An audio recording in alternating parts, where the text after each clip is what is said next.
Okay, for our next movement, we're gonna talk about a kettlebell swing, okay? So, I can't talk about a kettlebell swing without talking about an RDL. Because a kettlebell swing is essentially a sped up RDL. It's an explosive RDL, and you're gonna start in the same position. And you're gonna try and move just through the hip, just like you wanna do for an RDL. You don't wanna squat through a kettlebell swing. You know, a lot of the times, the common cue I'll see, or the common issue I'll see with kettlebell swings is someone's gonna squat through that movement. So instead of doing an RDL where they're like this, they'll go like this. Okay?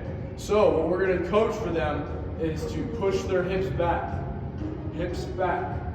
I love the coaching cue. Put your hips back like you're going to the club to dance on someone.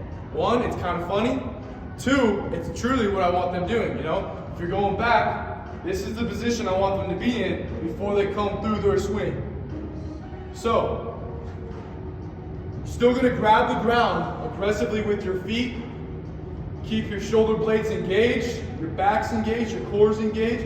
You're gonna RDL through the hip and explosively come through with the hip. You're gonna stop that kettlebell right in front of your shoulders and come back down.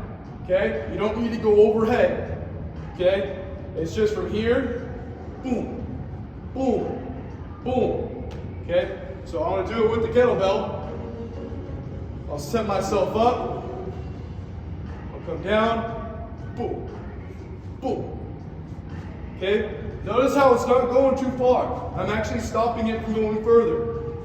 I'm not trying to go too far behind me because I'm likely to get some movement through my back. I'm going hips, hips, hips. I'm getting a dynamic stretch through my hamstrings and exploding through my glutes, putting that weight up and coming back down. So the biggest issue you'll see, I'll show you an example you'll see as an issue. You'll see people going like this. See how I'm squatting through it now? My knees are bending. This is a different movement. We want to stick through the hip.